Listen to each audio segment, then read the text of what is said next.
നമസ്കാരം, പ്രവാസി മലയാളിയിലേക്ക് സ്വാഗതം. ഇന്നത്തെ പ്രവാസി വാർത്തകൾ ഒറ്റനോട്ടത്തിൽ. യുഎയിൽ ചൊവ്വാഴ്ച 852 പേർക്ക് കൂടി COVID-19 സ്ഥിരീകരിച്ചു. 939 പേർ പുതുതായി രോഗമുക്തരായതായി ആരോഗ്യ പ്രതിരോധ മന്ത്രാലയം അറിയിച്ചു. കോവിഡ് ബാധിച്ച് 24 മണിക്കൂറിനിടെ മരണങ്ങളൊന്നും റിപ്പോർട്ട് ചെയ്തിട്ടില്ല. രാജ്യത്ത് ആകെ കോവിഡ് സ്ഥിരീകരിച്ചവരുടെ എണ്ണം 86,447 ആയിരിക്കുന്നു. 76,025 പേർ ആകെ രോഗമുക്തരായി. 405 ആണ് രാജ്യത്തെ മരണസംഖ്യ. കോവിഡ് ബാധിച്ച് ചികിത്സയിലായിരുന്ന മലയാളി സൗദി അറേബ്യയിൽ മരിച്ചു. കണ്ണൂർ സ്വദേശി റിയാസ് ആണ് അൽഗസീം പ്രവിശ്യയിലെ അൽറസ് ആശുപത്രിയിൽ മരിച്ചത്. 10 ദിവസം മുൻപാണ് റിയാസിന് കോവിഡ് സ്ഥിരീകരിച്ചത്. കടുത്ത ശ്വാസതടസ്സം നേരിട്ടതിനെ തുടർന്ന് ആശുപത്രിയിൽ പ്രവേശിപ്പിക്കുകയും തുടർന്ന് രോഗം മൂർച്ഛിച്ചതിനെ തുടർന്ന് കഴിഞ്ഞ ദിവസം വെന്റിലേറ്ററിലേക്ക് മാറ്റുകയായിരുന്നു. സൗദി അറേബ്യയിൽ കോവിഡ് ബാധിച്ച് ചൊവ്വാഴ്ച 30 പേർ മരിച്ചു. 552 പേർക്ക് പുതുതായി രോഗം സ്ഥിരീകരിച്ചു. 1185 രോഗികൾ കൂടി സുഖം പ്രാപിച്ചു. ഇതോടെ ആകെ മരണസംഖ്യ 4542. രാജ്യത്ത് ഇതുവരെ റിപ്പോർട്ട് ചെയ്ത പോസിറ്റീവ് കേസുകളുടെ എണ്ണം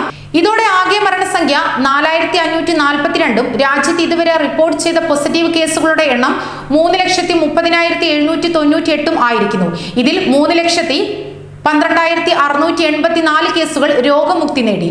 രാജ്യത്തെ വിവിധ ആശുപത്രികളിലും മറ്റുമായി ചികിത്സയിൽ കഴിയുന്നവരുടെ എണ്ണം 13,572 കുറഞ്ഞിരിക്കുന്നു. ഇന്ത്യയിൽ നിന്ന് സൗദി അറേബ്യയിലേക്കും തിരിച്ചുമുള്ള വിമാനയാത്ര സൗദി അറേബ്യ നിർത്തിവെച്ചു. സൗദി വ്യോമയാന അതോറിറ്റി വിമാന കമ്പനികൾക്ക് ഇത് സംബന്ധിച്ച നിർദ്ദേശം നൽകി. ഇനിയൊരു അറിയിപ്പുണ്ടാകുന്നത് വരെ സൗദിയിൽ നിന്ന് ഇന്ത്യയിലേക്കും തിരിച്ചും സർവീസുകൾ ഉണ്ടായിരിക്കില്ല. സൗദിയുടെ ഉത്തരവ് വന്ദേ ഭാരത് വിമാന സർവീസുകളെയും ബാധിക്കുകയും ചെയ്യും. General authority of civic aviation ഇത് സംബന്ധിച്ച ഉത്തരവിറക്കിയത്.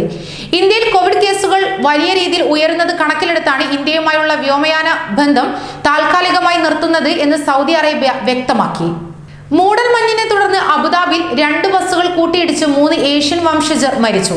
ചൊവ്വാഴ്ച രാവിലെ അൽഫയ സൈ ഷുഹൈബ് ട്രക്ക് റോഡിലാണ് അപകടം നടന്നത്. പരിക്കേറ്റ് 2 പേരെ ഉടൻ ആശുപത്രിയിൽ പ്രവേശിപ്പിച്ചു. ട്രാക്ക് മാറുന്നതിലെ ശ്രദ്ധക്കുറവാണ് അപകടത്തിലേക്ക് നയിച്ചതെന്ന് പോലീസ് അറിയിച്ചു. ഇതേ ദിവസം നെഹിൽ ഭാഗത്ത് ഒട്ടകങ്ങളുമായി പോകുന്ന ട്രക്കിൽ ബസ്സിടിച്ചും അപകടമുണ്ടായിരുന്നു. ഇതിൽ ആർക്കും പരിക്കുണ്ടായിരുന്നില്ല. ഒമാനിലെ സ്വകാര്യ മേഖലയിൽ നേതൃത്വപരമായ തസ്തികകളിൽ പ്രവർത്തിച്ചു വരുന്ന പ്രവാസികൾക്ക് കാലാവധി നിശ്ചയിക്കുന്നതിനുള്ള നിയമം നിർമ്മിക്കാൻ തൊഴിൽ മന്ത്രാലയത്തിന്റെ നീക്കം. പകരം സ്വകാര്യ മേഖലയിൽ ജോലി ചെയ്യുന്ന സ്വദേശി പൗരന്മാർക്ക് ഉന്നത സ്ഥാനങ്ങൾ നൽകുമെന്നും തൊഴിൽ മന്ത്രാലയത്തിലെ അണ്ടർ സെക്രട്ടറി ഷെയ്ഖ് നാസർ അൽ ഹുസൈനി പറഞ്ഞു. വന്ദേ ഭാരത് മിഷന്റെ ഭാഗമായി നേരത്തെ എയർ ഇന്ത്യ എക്സ്പ്രസ് ആണ് സർവീസ് നടത്തിയിരുന്നത്. ആദ്യമാണ് ദുബായിൽ നിന്ന് എയർ ഇന്ത്യ കേരളത്തിലേക്ക് സർവീസ് നടത്തുന്നത്.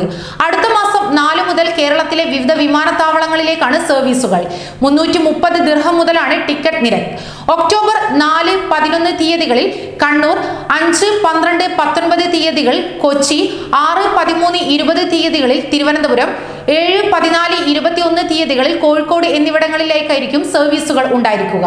പരിമിതമായ ആഭ്യന്തര തീർത്ഥാടകർക്ക് അനുമതി നൽകി ഒക്ടോബർ 4 മുതൽ ഉംറ തീർത്ഥാടനം പുനരാരംഭിക്കുമെന്ന് സൗദി ആഭ്യന്തര മന്ത്രാലയം അറിയിച്ചു.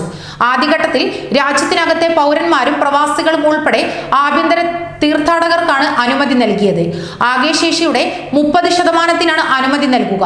ഇതുപ്രകാരം ഒരേ സമയം ഏകദേശം 6000 തീർത്ഥാടകർക്ക് ഉംറ നിർവഹിക്കാൻ സാധിക്കും. കോവിഡ് കാലത്ത് പിരിച്ചുവിട്ട പ്രവാസികൾക്ക് അർഹമായ സാമ്പത്തിക ആനുകൂല്യങ്ങൾ നിഷേധിക്കുന്ന വിഷയത്തിൽ ഇടപെടണമെന്ന് ആവശ്യപ്പെട്ട് മുഖ്യമന്ത്രിക്ക് പരാതി. ലോയേഴ്സ് ബിയോണ്ട് ബോർഡേഴ്സ് ആണ് മുഖ്യമന്ത്രിക്ക് പരാതി അയച്ചത്. പിരിച്ചുവിട്ട നിരവധി പേർക്ക് ശമ്പളവും മറ്റു ആനുകൂല്യങ്ങളും വിദേശത്തെ തൊഴിൽദാതാക്കൾ നൽകിയില്ലെന്നാണ് പരാതി. വിഷയത്തിൽ പരാതി കിട്ടിയാൽ ഇടപെടുമെന്ന് ഉറപ്പിനെ തുടർന്ന് നേരത്തെ കേരള ഹൈക്കോടതി ഹർജി തീർപ്പാക്കിയിരുന്നു. കുവൈറ്റിൽ എഞ്ചിനീയറിംഗ് സർട്ടിഫിക്കറ്റുകളുടെ സാധുതാ പരിശോധനയിൽ 160 വ്യാജ സർട്ടിഫിക്കറ്റ് കേസുകൾ കണ്ടെത്തി. കുവൈറ്റ് എഞ്ചിനീയറിംഗ് സൊസൈറ്റിയിൽ ഓൺലൈൻ വഴി സമർപ്പിച്ച സർട്ടിഫിക്കറ്റുകളിലാണ് അംഗീകാരമില്ലാത്തവ കണ്ടെത്തിയത്. വ്യാജ സർട്ടിഫിക്കറ്റ് വിഷയം കൈകാര്യം ചെയ്യാൻ വിദേശകാര്യ മന്ത്രാലയവുമായി യോജിച്ച പ്രവർത്തനമാണ് എഞ്ചിനീയേഴ്സ് സൊസൈറ്റി നടത്തുന്നതെന്ന് ചെയർപേഴ്സൺ എഞ്ചിനീയർ ഫൈസൽ അൽ അതുൽ പറഞ്ഞു. കനത്ത ജാഗ്രത പുലർത്തിയ ശേഷവും വ്യാജ സർട്ടിഫിക്കറ്റ് കണ്ടെത്തിയ സാഹചര്യത്തിൽ നിരീക്ഷണം കൂടുതൽ കർശനമാക്കും. കൂടുതൽ പ്രവാസി വാർത്തകൾക്കായി ഈ ചാനൽ സബ്സ്ക്രൈബ് ചെയ്യുക.